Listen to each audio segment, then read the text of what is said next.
What's up, my dudes? Thank you very much for tuning in. Hope you guys have the most excellent day today.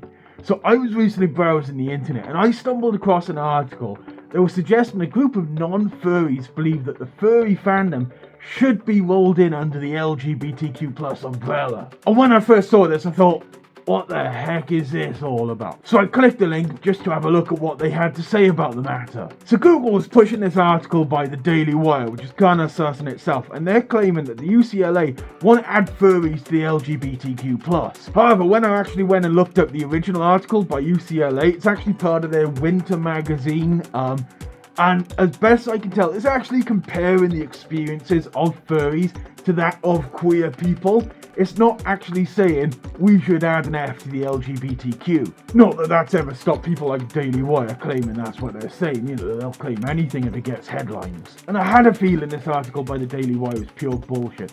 But actually having read through the whole thing, they are going off on one. They are, pulling out all the stereotypes. So this article it's really not worth reading, but unfortunately, the people who are reading it are the people who fall into the whole cat litter and schools malarkey. The people who believe anything they read online. So unfortunately, while I think the article is bullshit exaggeration and taking one small thing and blowing it out of proportion to claim against other people, unfortunately, it is going to be read by a lot of people, and they are going to think furries are trying to push to put F in the LGBTQ. When the truth of the matter is, this person writing the original article was just trying to highlight the furry fandom to their queer followers. I found the original article, it was in the UCLA's Freaks magazine, and it was amongst other things that they highlighted in the Daily Wire, being like, oh, they're trying to add BDSM and void punk to the LGBTQ. That's the kind of rhetoric they were saying in the Daily Wire article. They were claiming all these different things are going to be added, and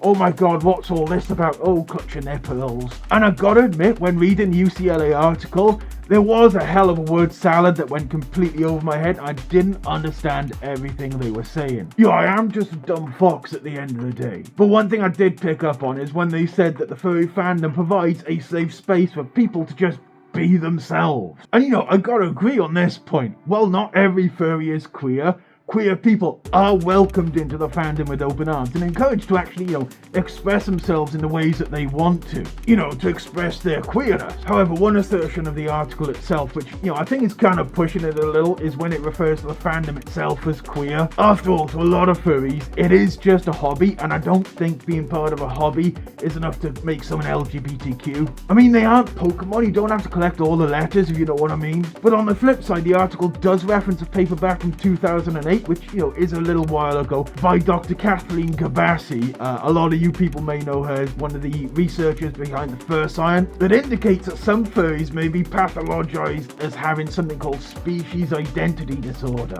in a similar way to, gender identity disorder. Although I think pushing this aspect could be just adding ammunition to all the haters who think we're all mental and have been screaming from the comment rooftops that we should all be put in asylums and stuff like that. So, swings and roundabouts here. Also, I'm not sure the straight furries would be comfortable being considered LGBTQ based solely on a hobby. I mean, we might be seeing a lot of people getting a lot of imposter syndrome. Hell, I've got imposter syndrome in the LGBTQ and I'm bisexual. And to quote the other half, you've done gay stuff. So, if I'm feeling imposter syndrome, imagine what a fully straight person would be thinking. So my personal view on the matter is I don't think we should be adding an F to the LGBTQ plus quite yet. But the fandom is definitely queer adjacent at the very minimum. And there is a lot of crossover between the two. But what do you guys think about the matter? What's your opinions? Drop in the comments below what you think on this whole thing. Let me know in the comments what you think.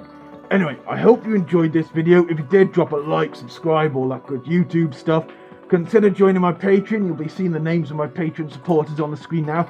These dudes help support me make more most excellent videos for you guys. Also, swing by the Discord, just come and have a laugh, share some memes, that kind of stuff, just chill out, whatever. But other than that, I hope you guys have a most excellent day, an amazing week, and party on, dudes!